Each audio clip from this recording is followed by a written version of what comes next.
Well, thank you for joining us this evening, and welcome to this webinar, which is on Taking the Journey, Exploring the Real Issues and Boundaries with Carolyn, Eddleston and Susan Woodhead. This evening they'll be exploring the stickier side for areas of practice and the places where boundaries can slip, potentially getting us into some uncomfortable corners and where we can recognise these situations before they happen. So I'll pass you on to Carolyn to start. Hi, welcome everybody. It's nice to see you all here. This is a really important area, and Susan and I have had quite a lot of fun discussing boundaries and what we want to talk to you about.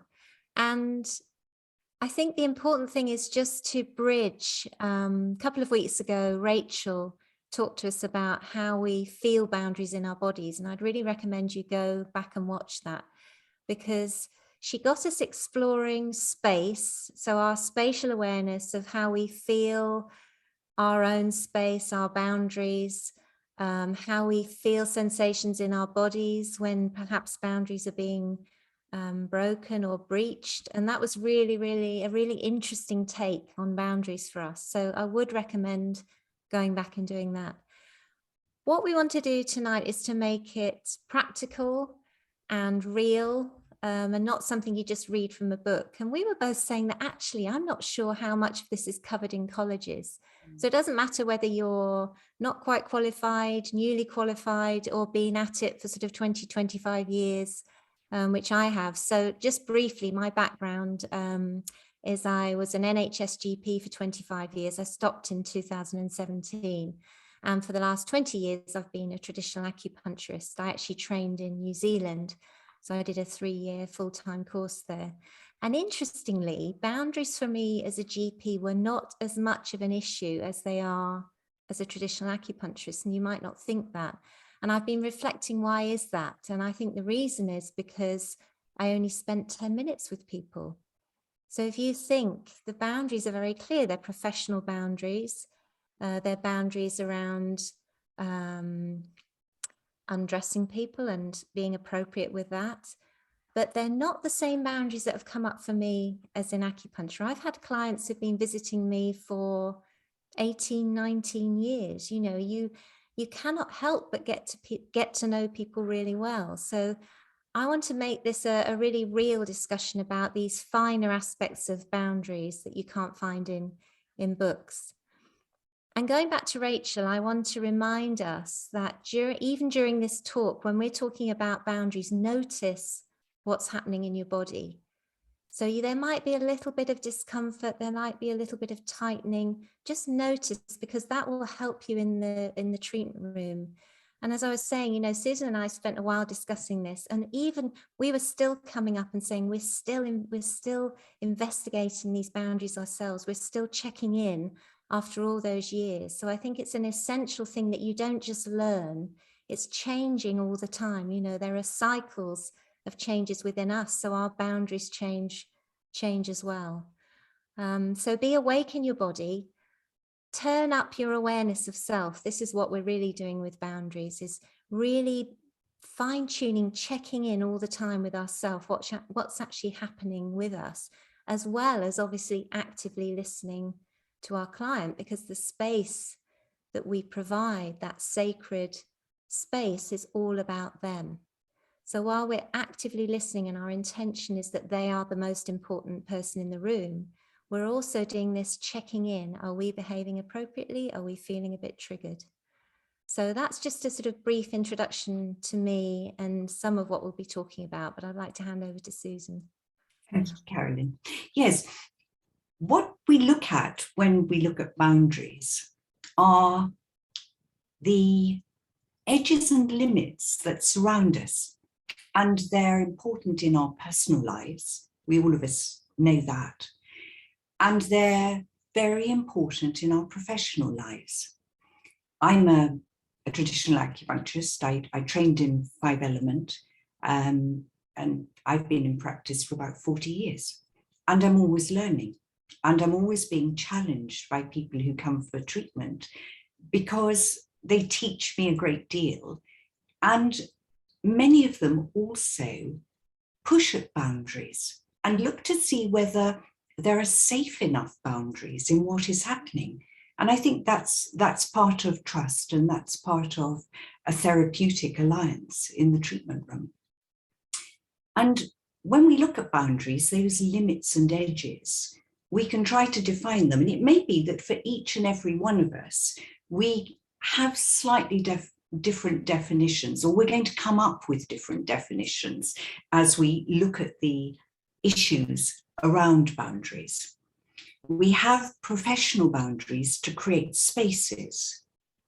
They're professional, they are, in most professions, if you consider, if you have experience of people in the legal, medical profession, academics, you understand the sort of behaviours and standards that may be exhibited. We have codes of conduct within organisations, and they're designed to protect the professional and those who they're in contact with. And it's part of the job and the role to provide that safety for yourself and for those who come to see you. And as Carolyn has said, you know, we have people who are undressing. We have people we are with one-to-one, unless they bring a chaperone or a carer with them. We're in spaces with people that, if you think about it, the only other place in their lives where that happens may be in very intimate relationships. And we should be aware of that, because very often when people come to see us, there may be projection of feelings or transference of feelings. Most people are looking for the good enough parent, are looking for a mother or father figure that they can trust. It's an unconscious thing, but people are wanting that. And maybe one of the reasons why they find traditional acupuncture such a wonderful treatment, as well as the results that they get, is the very warm and caring therapeutic alliance that we make with them. And as Carolyn has said, she has people she's been working with over many years. And with that does come familiarity, along with the trust and the caring for that person. There can be places where it could be a bit tricky, where boundaries can slip. And so you have to ask, what would any reasonable person think was professional and boundaried and appropriate in terms of behaviour? And as I said earlier, I think we're all going to have slightly different places where we can answer that. But as we go ahead and we look at some of these boundary issues, maybe you'll find we're adding to your ideas. Maybe you'll think our ideas are not ones that you could sign up to. And we'd be very happy if you wanted to put anything in chat. It will be quite anonymous, not part of this recording. If there are boundary issues that you've come with today and you want to put them in chat, we can look at those. So, Carolyn, I've got a list of boundary issues that we talked about. Shall we have a look at some of them? Absolutely. And it is that idea of, as you put it so beautifully, where we trip up. And there was something that came up, I think, about self-disclosure, which was really interesting. Yeah, so I think it's remembering that, particularly when you're with somebody for, say, a whole hour or 2 hours sometimes with a traditional diagnosis, that there are some clever people who will try their hardest, again, probably not consciously, to know more about you than you know about them. So there are certain clients that are quite clever at asking personal questions about me sometimes. And we've had this discussion, Susan, that some people know a little bit more than others about us. And I think it's that checking in, isn't it? So if somebody starts asking you questions, it could be, do you have children? Are you married? Do you live here? Do you work next door? You know, quite. And some people are just being friendly, but it's. I think we've just got to catch that very early on. Is that appropriate or is it not? Some people might argue, I think it's okay to share that I'm married with somebody. So, but it's the awareness, isn't it? Because if there's a slight niggle or a sensation that is, I'm just not happy about sharing this information. I've only just met this person. This is a professional arrangement. We're not in a cafe. So it's, I think it's that checking in, isn't it? And just being professional, holding back. But it's a tricky one. What do you say? Have you got any ideas, Susan? You know, somebody actually asks you direct questions. Yeah, several interesting things there. I mean, if somebody asks me a direct question, it depends what the question is. I will say to people, would you like the truth or would you like a diplomatic answer? Because I give them a choice. And if it's a very personal question, you know, I think it's useful to establish that because I have asked them questions as part of the initial consultation and diagnosis, and I continue to ask questions and invite information from them during their treatment sessions as we go on, it is more of a one-way process. Now, people are going to read a lot about us from the fact we're trained as acupuncturists. They're going to interpret a lot from the sound of our voices, how we dress, whether we work at home. Now, if you work at home, and I don't work at home, I only ever once had a treatment room for a few years in my house, but I was also working in other premises. People interpret a huge amount about you if you work at home. You know, if they turn up and they see where you live, the sort of place you live, they come into your home, you can try and close parts of it off, but they still get an idea about you. And transference and projection is about people's ideas based on their previous life experiences. So maybe they knew someone who lived in a house similar to yours, or they knew someone who they didn't like, who had a very similar motor car or a very similar painting in the hallway, whatever it is. You can get jumbled up with those sort of things. And it's nothing to do with treatment, but it's part of their unconscious process. And equally, if you work in premises, you know, whether you're working on your own or whether you work with other colleagues, people will pick up and interpret things. And sometimes people will have a great curiosity because there you are looking after them and doing what you're doing. And it's human nature to be inquisitive. And I think also, you know, I've had the experience of people come to me in my clinic and say, I went to someone's house and they had a whole lot of statues of the Buddha. And I did not feel comfortable having that in the treatment room. Now that's an interesting and very personal reflection for them, but it shows that the possible spiritual beliefs or personality of the practitioner was actually a bit of a block to them continuing to see them. And equally, someone who goes along for IVF or who knows that their fertility is compromised, and the practitioner has pictures of their children and grandchildren all over their desk and on the walls. And I've seen that in places. It's charming, it's lovely, family life, great. But for some of our people, that's going to be just too much information. And I don't know what you feel about that. I mean, it's very individual. I felt I needed a blank canvas for so I rented a room for many, many years in an osteopathic clinic where I had very little say as to what went on in the room. It was my room, but I couldn't paint it the colours I wanted, so I was fairly limited. But in the rest of the clinic, the theme was Gothic skulls, all sorts of bizarre things, and people used to comment as they came in. So I kept the room very blank deliberately. Then I've moved to my own premises, and it's deliberately not decorated like I would decorate my home. So I've very carefully chosen what I put where, trying to think, could I offend anybody with this? Is this my personal? So I think it's something to be conscious of, isn't it? I think it is because, you know, quite unwittingly, something may open the door for a person who's coming for treatment to think things, believe things, or actually act on things if they see personal things. Like you, I have a treatment room which is very, very plain, just a couple of pictures on the walls for people to look at, pleasant sort of flower paintings while they're on the couch, while they're in there, and nothing which is personal on my desk or around. Because I think in a way that's safer for me and safer for them. It's more considerate of them being able to fill the room with who they are and them never having to adjust to who they might think I am. Yes, that's a really, really good point, I think. It is all about them, and we forget, don't we? Mm. One of my greatest teachers said to me, talk less.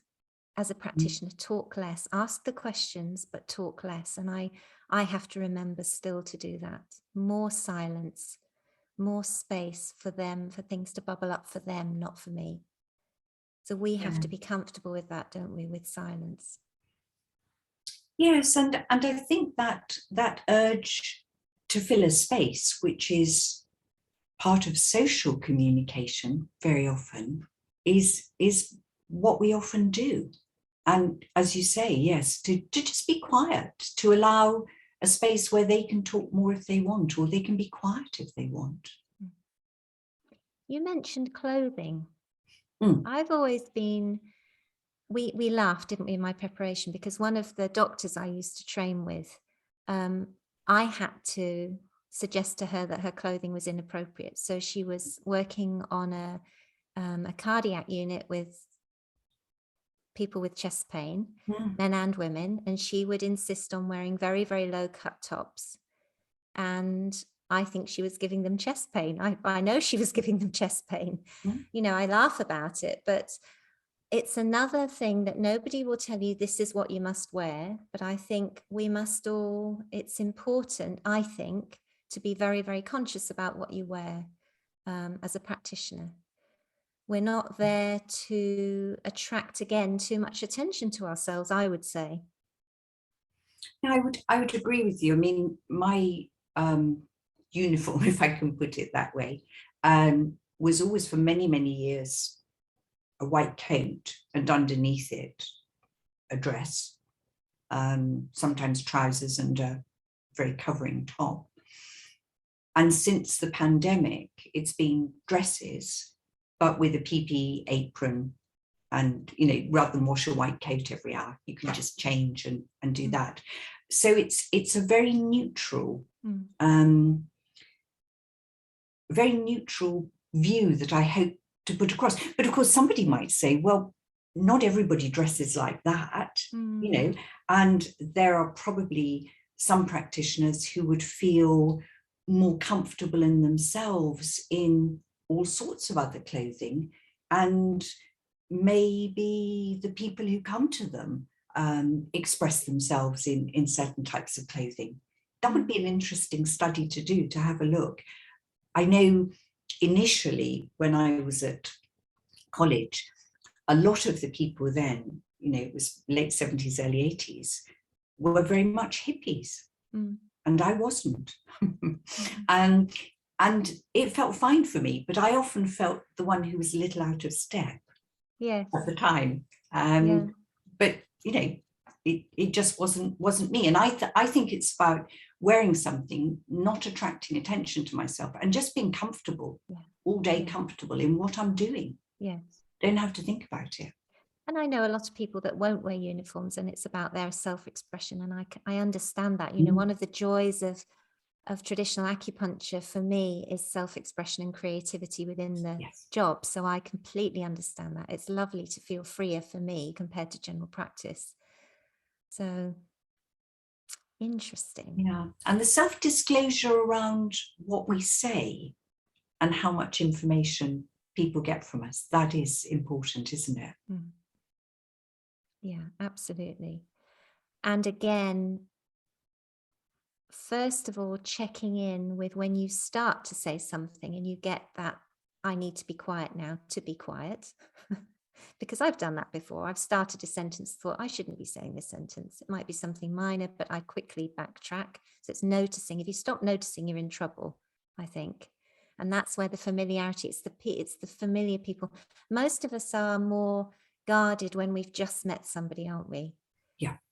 So the boundaries are usually there as far as not disclosing too much. It's the familiarity where you need to be careful. There might be other boundaries that aren't quite as crisp when we meet people. I mean, they need to be. I always think the first 2 appointments is your make or break. You know, you either gain somebody's trust instantly in that first appointment or you don't. And it's So I'm really, really wide awake on those first few appointments. Would you say the same around, you know? Yes. I mean, I think I'd shared with you my 3 sort of guiding principles when I'm in the treatment room, and I put myself aside and anything that's personal aside. And those 3 principles are: am I fully present? Which means, am I switched on to this and not thinking about what happened on the journey to work or what I've got to do at lunchtime or any of that? Am I fully present?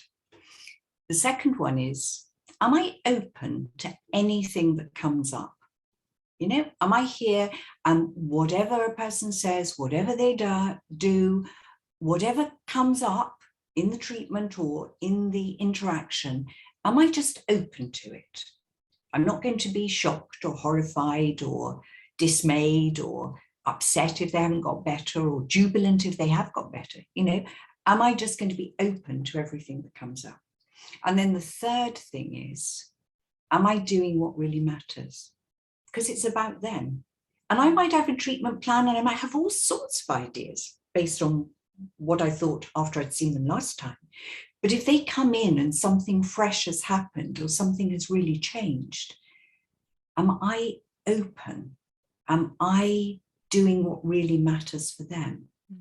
And if I can get those 3 things clear in my head each day and after lunch, Yes, then those are my sort of guiding principles. yeah, that's really, really important. There was, I really heard that last piece, which is, you know, am I doing what matters, what really, really matters for them, not for me? Yeah, not for me. Because the treatment plan can change, can't it? And in fact, I think most practitioners, the older they get, there's little treatment planning. It's I'm present now. I need to listen what this person and what their organs are asking me, what they're wanting. Yeah, based on experience. Yes. When we can be more free in the treatment room because we know that experience will enable us to think and come up with the treatment that's going to be most beneficial, and not be quite so self-conscious about what we're trying to do. And have they felt heard? Oh. I think, you know, if somebody's felt heard and listened to, that's one of the most important medicines, isn't there, that there is, I think, active listening. Yeah. Huge part of what we do. In fact, you know, if we have a session where the person comes in and speaks to us to start with, before we get them on the couch, we've often got them before they get onto the couch. We've got them in a completely different state already through really good active listening. And a little bit of matching their energy. So, you know, some of the practitioners here will have worked with 5 elements, and that's a very natural way of being. For those who are perhaps TCM trained, you'll notice the more years you do that you start to match energy that comes in. So if you have somebody who's very, very direct, they'll come in, they want to know what you're doing, what are those needles, what points you're doing, why you're doing it. If I then go into wishy-washy, well, it's about that's just not going to cut it. So I think if you watched all of us, we'd be like chameleons. Would you say that? You know, with some people, you're matching what's coming up. And that's Absolutely. when they will feel heard, if you're giving them what they want. Yeah. And that's still being authentic and truthful, but there's all these subtleties that go on all the time, aren't there? There are, and because I do 5 element, and I didn't ever train in TCM, or I should say I haven't trained in it yet. You know, I can go into fire. You just described someone who I would think of as wood. What? Yes, right. We're doing this today, and on the couch, and let's get on, and da da da. Yes. Yeah. Or earth. And yeah, and even conveying it through touch. Yes. So as a 5 element practitioner. And of course, we're always very respectful of every other human being because we have these abilities, we have this training. We don't use it in a way to take advantage of other people. We use it to be alongside them and help them. But of course, it's another one of those slight traps where, because we are doing that and we're fiery and we're laughing and we're producing the stuff in summer, and then we're doing, you know, the things that we do with great respect in the autumn, and in the winter we're reassuring and we're using all of that. Again, that can be a space where people interpret and look for more from us because they don't have other people in their lives who do this or can be focused on them in this way. And I think that's again where the boundary is really important, that we hold a boundary, as we said, not about us. They don't come to learn about me. They're here because I may be able to help them. And that's all that matters. But the training that we have and the way in which we work in these, as you described it, sacred spaces, the way we regard people, it's so special that, of course, they are going to try and push the boundary and get more from us. And I think that's often seen in time. Yes. Yes. So talk a bit more about this, because you're very, very, I am too particular about timing. Well, give us your view. Well, I've been to practitioners, not necessarily acupuncturists, where they've been very late and I've come out of work to go and it's upset me. Or they've kept me in too long, sort of overextending, gone for a massage and been there 2 hours later when my appointment's an hour long. And I'm thinking, this actually is quite lovely, but not okay. So I've experienced both those. For me, even if people arrive early, they're asked to sit in a waiting room until I'm ready, the start time. Sometimes people will try and come in straight in. It's like, just have a seat for a minute. I'm not quite ready for you. You know, the time is, you're a little bit early. And at the end point, we've had this discussion. As people go, they sometimes want to start up another consultation as they're leaving. We'll talk about that next time, is what you said. Is that right? That you do? Yeah, yes, it is. Because, you know, they're having such a lovely time, which is what I want them to do. You know, they're coming along, they're investing, they're paying me money. We'll come on to money later.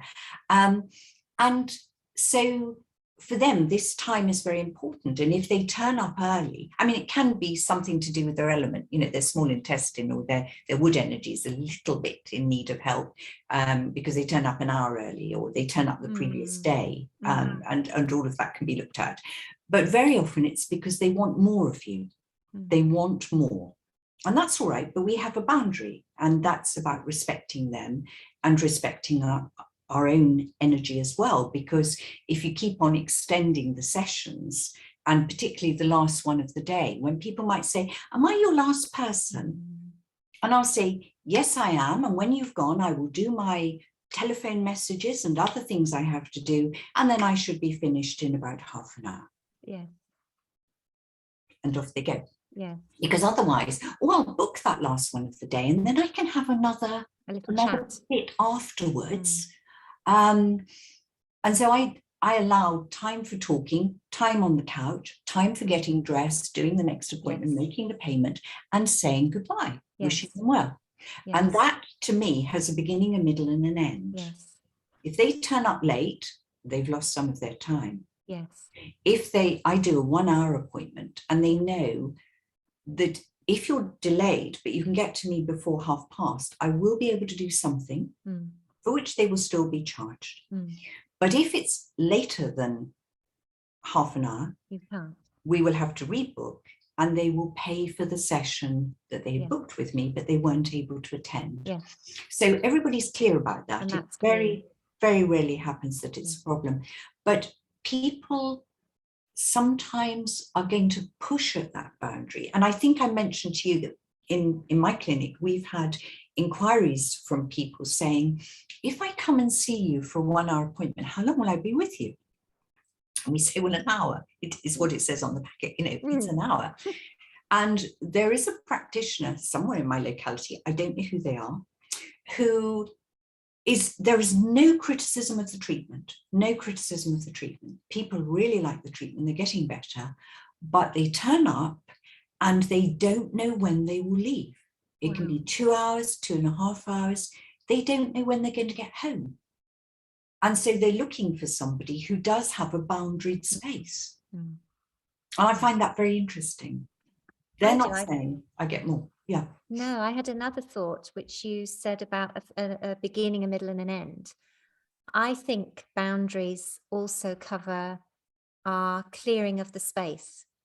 Yes. So when I come into work, I need to, as you said, leave everything behind. I have a little ritual. We can all have our different ways of doing it. And in between patients, the window's opened, the air's cleared. Yeah. There's some energetic clearing of me and them. They have gone. That is finished. I'm not still thinking about that last. I think that's really important because that keeps us present.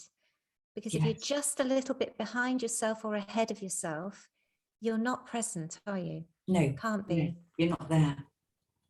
So I think that's an important thing to remember. So boundaries cover this massive, massive spectrum, don't they?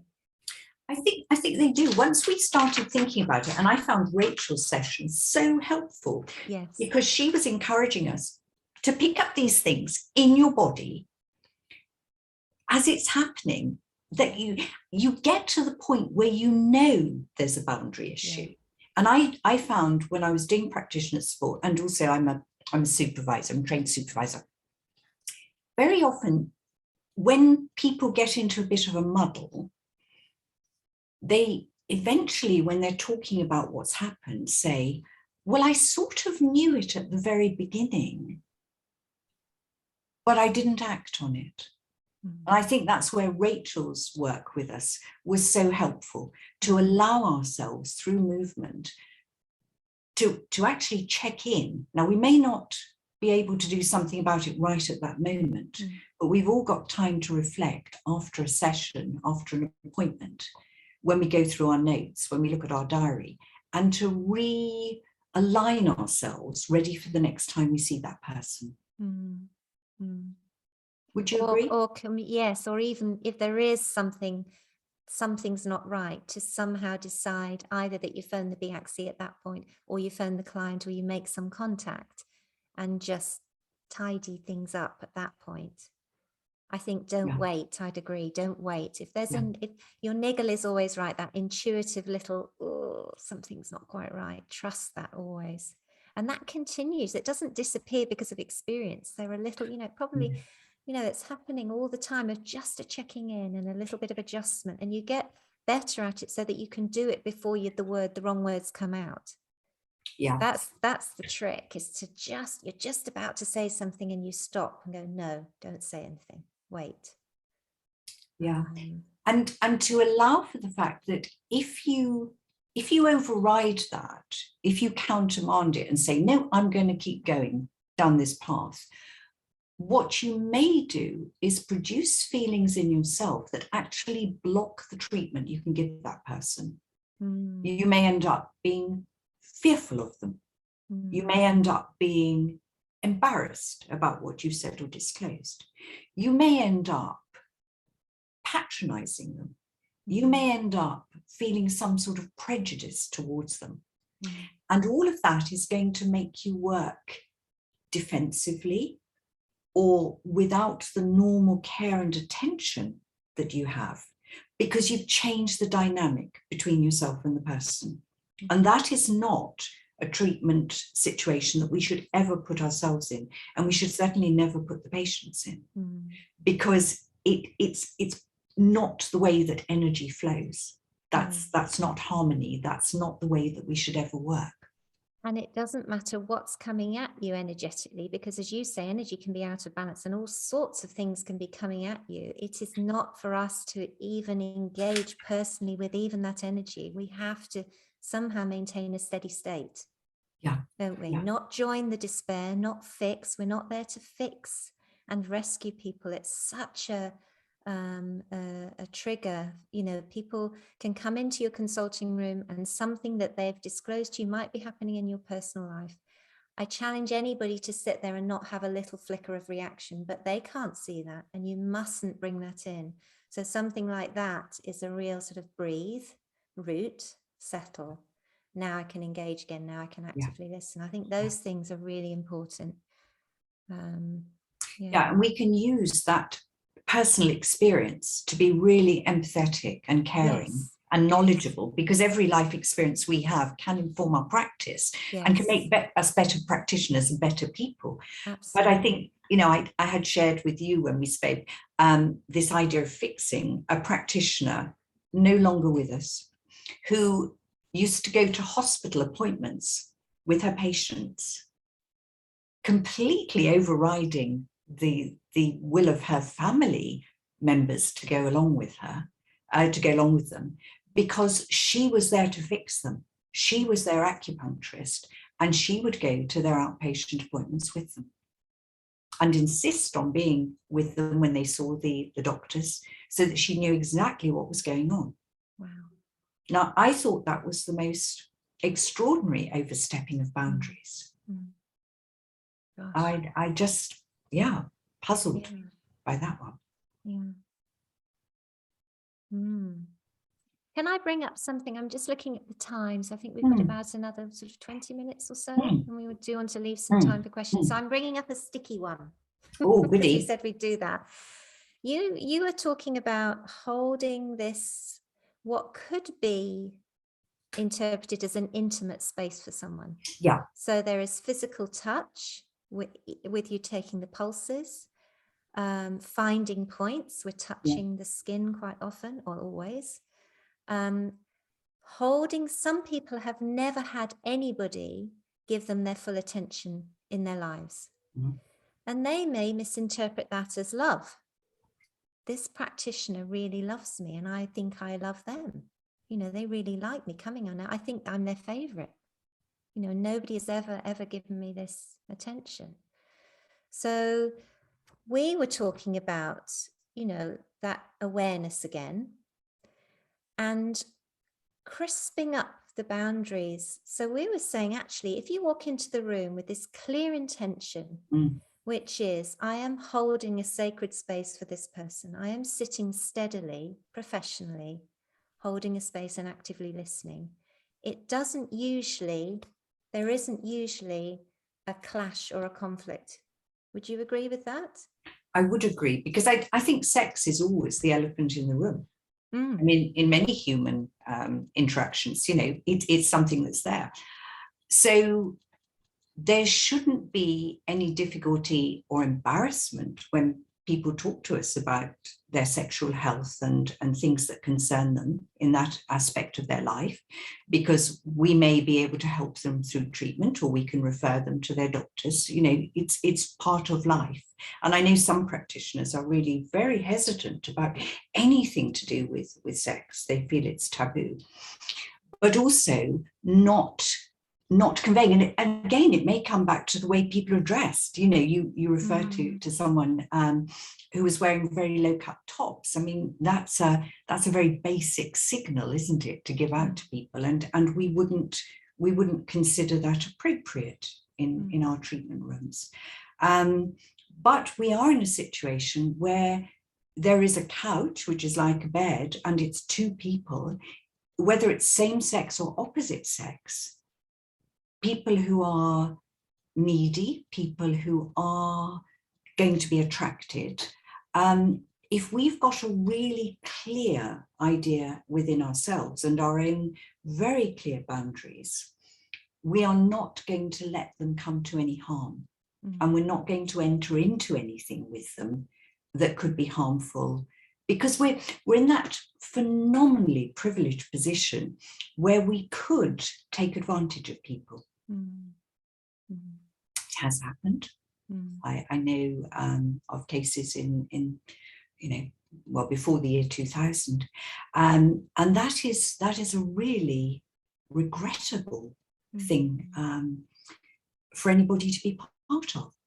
Again, it's something that people don't bring to supervision. Yes. And there's this idea, you know, that you can have a relationship with someone if you definitely have fallen in love with them.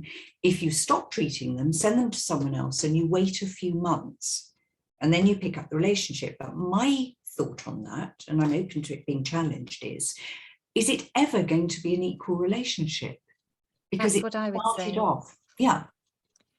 It's one-sided. Well, it should be one-sided. As a practitioner, you are listening to them at a very deep level.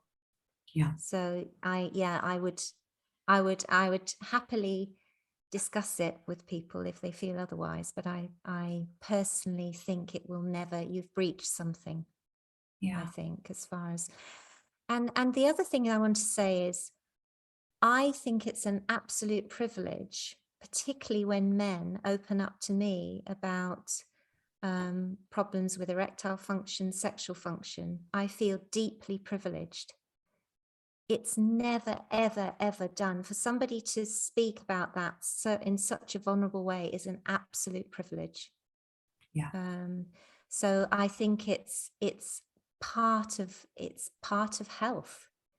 You know, we can't judge what's okay and what's not okay if we're health practitioners. You know, as a GP, I'm completely unshockable. Nobody could shock me with what I've seen and heard, and you know, and actually acupuncture, okay, different people come in, but I think it's that openness that you can say anything here. I will not judge you without ever saying those words. Yeah. You know, very precious. Unconditional. Yeah. Unconditional. And I think, you know, in terms of looking at people and the respect that we have for them, and we've just covered that issue, which can be a problem. What about treating friends and family, people you know? What's your view on that? I've got some strong views on this. So I've tried it and I don't agree with it. So first, as a GP, I knew plenty of colleagues who prescribed for their family, and that was an absolute no-no. Mine got told what to tell the doctor when they went, but they had to go to the doctor. So tell them this and you'll get a referral. Oh, I got a referral. Of course you did. I've told you what to say. So that was, but I never treated them because I cannot be objective with my family. My husband would have liked me to treat him, and I refused because I didn't think it was any good for our relationship to, again, put myself in a practitioner mode. So it's an absolute no-no for me. I just personally, I think you've got to really be very, very careful. I don't believe we can be objective with our friends and families. I also personally don't particularly like the trade. I know lots of people trade with friends. You give me an acupuncture treatment, I'll give you a massage. I like things to be a bit more straightforward. So I like to be in the position of a patient receiving in a professional environment where it's very, very clear. So that's, I don't know how you feel about that, Susan. I know that's a bit perhaps dogmatic, but I feel quite strongly about it. Well, I think I veer towards the same view because, you know, my sort of experience of hearing people, I haven't treated friends and family, but my experience of those who have is that very often their friends and family don't take it seriously. It's not the same, or they see their friends and family and they don't charge them. They do it as a favor. Oh, you know, Auntie Flossie's got a headache, bring her to me and I'll put some needles in and we'll sort that out. And it's quite loose, the sort of contract and the way in which it's done. I think also family members who may have known them since they were small children don't take them as seriously as they might. And then there are all those family dynamics that are going on where people are talking about things. So there's not the same confidentiality.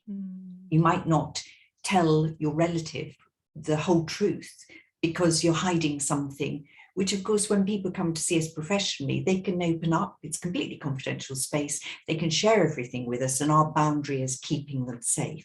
Yeah. So I think very often you're not getting all of the information that you might need or the history that you might need, or you might be incredibly prejudiced because you'd heard stuff about this auntie that you shouldn't have done.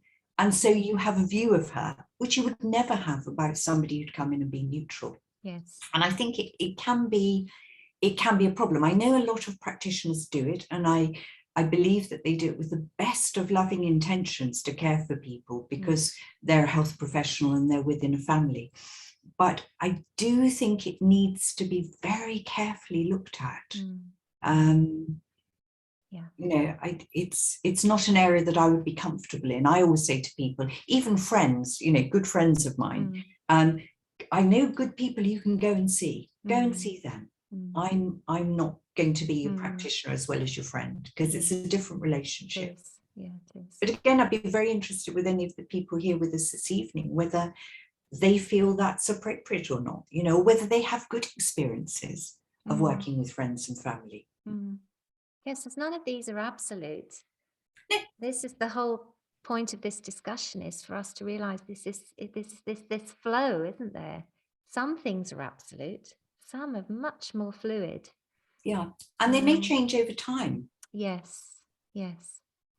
One thing I wanted to just explore before we have some questions, just very quickly, is awareness of when we are depleted, needing a holiday, not fully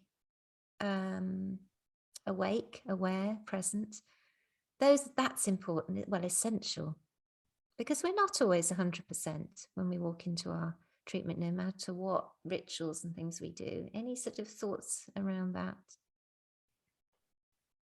Yes, I mean, my current thoughts, and it has been different since the pandemic, because I think working since we were open after lockdown, there's been this layer of fear, anxiety, worry, and COVID on top of absolutely everything else. And the workload, which I really love, you know, I love every minute of what I do, has been more intense, more demanding, which I've really welcomed, because at this stage of my career, I know, you know, I was loving it, but I didn't think I'd have all this development to do. So I've really loved it. And for me, it's been about looking at what time off I will take and being much more structured about that, and making sure that I have certain time off, and even occasionally some days when I won't be practicing where I normally would. Not excessive, but just to give myself space to recover. I think part of it because the PPE and the mask and everything, it's nice not to be in a mask sometimes, although it's quite bearable. But I really feel that always our duty is to balance ourselves. That's one of the boundaries. If we're not balanced, we're not going to be able to help other people. Yeah. Yeah. Yes. Brilliant. You would agree? Absolutely. Yeah. Absolutely. And notice and be honest. Don't pretend to be okay. Be honest. You know, if we model the behavior that we're asking our clients to be curious about, we have to model it. We absolutely have to. Yeah. Yeah. So are there questions? Is there anything in chat? Is there anything that does anybody want to unmute and ask us anything? Anything you don't agree with? Anything we've said that you think, oh no, I'm that's sure we've not quite... upset some people, Susan. We Bound must to have done. Surely. Bound to have done.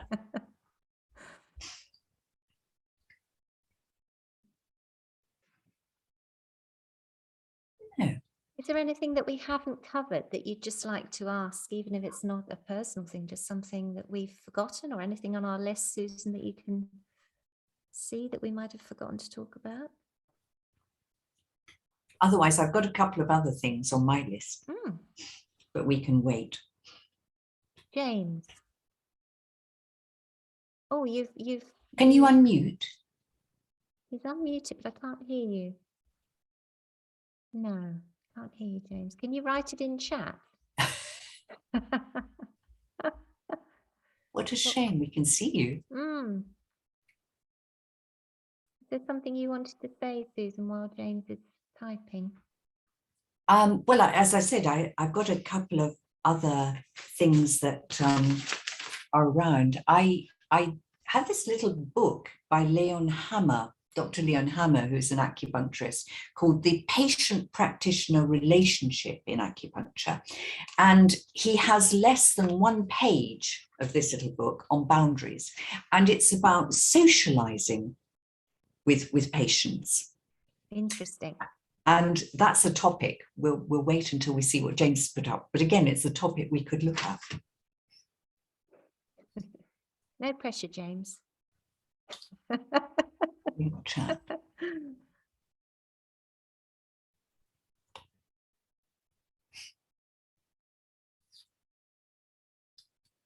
Let's do a quick thing on the shall we socialize while James is typing. Yeah. How do you feel about that, Carolyn? They invite you. You've had such a great effect somebody's become pregnant, they've had this beautiful baby, they invite you to the baptism. They might even like you to be a godmother. Crikey, that was a good treatment. Yeah, I've had it happen. I've had it Have happen you? to me. Yeah, Wow. yeah. So what do you do? I'd be completely flattered, first of all, and might, catch myself thinking it would be quite nice, how sweet, how lovely of them to ask me. So I'd get all sort of fired up and think, how lovely, somebody stroking my ego, and and then I would do that, catch myself. So that the first thing that comes up for me is no. But how do I not be rude to them? How am I going to say no nicely? That's difficult because they're putting you on the spot, aren't they? I'd find that quite uncomfortable. But it's no, internally is a definite no for me. And I would probably would, because you've flummoxed me now by asking me, I'd probably look slightly embarrassed and find my way out of it. How would I do that? I think I'd thank them very much for asking, but it's something that I don't feel able to do. And I sometimes say, it's a professional agreement I have with myself that that's not something I'm able to offer people, but I really feel very privileged that they'd asked. Yeah. It is a strange one when it came up. Yes. Now, James, really useful information. Point location in sensitive areas. Oh, great. Yes, you can start great clinical. question. Oh, you're at the exciting stage. Lovely. Okay. So, am I fully present? Am I open to it? Anything that comes up? Am I doing what matters?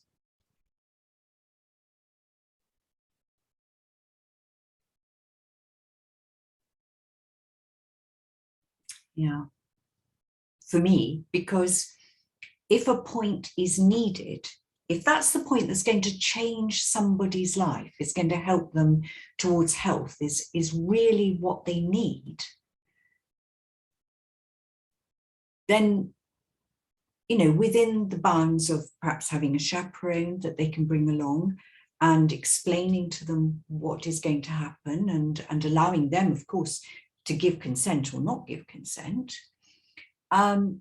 why would that be any more of a problem than a point on their hand or a point on their head? It's a point.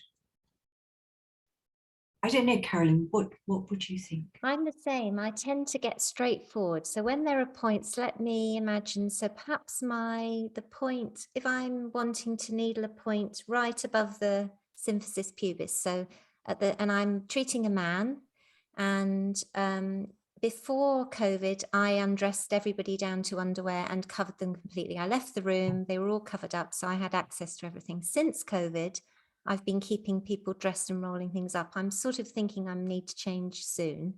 But at this point, so actually I found it easier when people knew they were under the blanket, and I'm just asking you if you're comfortable to undress to underwear, men and women. I'll leave the room.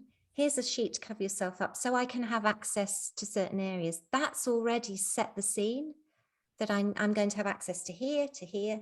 So something like that, I would be just very clear, like you say, it's any point. This is a point I'm going to do that's just below your tummy button, just above the top level of your pants. I may need to move them down a little bit. You'll be completely covered. Is that okay? Not sort of getting a bit nervous, completely confident. I've never had an issue with that. And then just the way you approach people are confident. You don't want to be tickling or a bit nervous from above, and it's a firm touch. And then there's a sort of, I've met that, you're meeting that person very professionally. Would you agree with that, Susan? Yeah, I think so. I mean, the one that really used to freak me was stomach 1 under the eye. Yes, The edge still of the does. orbit. That was the one that thought they might get a black eye. Yes. That was the one that always had me in the, washing my hands and thinking, am I going to be up to this? It still does that a bit, actually. Me too. But the points are so amazing and they transform people's lives. And I want to do my best for them, as you will, you know, when you're a practitioner. And people, when they come to us, if we establish that rapport and that right level from the very beginning, from when we are first in touch with them, when they come along, they will trust and accept what we do if we are boundaried as professionals. And there is absolutely no intention on our part of doing anything that's inappropriate. It's something that comes from the inside of us, I think. Does that make sense? You know, and it's like Carolyn said, you could talk to her about anything. She's unshockable. It doesn't touch her. Her professional persona is developed and strong and open. And I think that's where you'll be in a year or two. You will. Yeah. And honesty, knowing, you know, there are areas which we all have some discomfort with. Mine will be different to yours. It doesn't mean I don't have any discomfort with certain things people say to me, but they would never, ever know that. And there's that little check-in and the little keep steady. You know, this isn't me. This isn't about me. And you don't even, it doesn't even come in actually. So you don't feel a wobble after a while, do you? It doesn't come in. No, it sort of washes over you, doesn't it? I mean, people come out with the most extraordinary sort of social or political statements, and you let it wash over you. You never let your friends get away with it, but you know, it washes over you. Somebody the other day said to me, she had a big emotional outburst and she said, "I'm so sorry, this is awful for you." I said, "It's really not. It's absolutely okay." So she was checking that it was okay and that I was okay. She doesn't need to worry about me. That's not my, you know. Yeah, because your boundary is clear. You know where you are.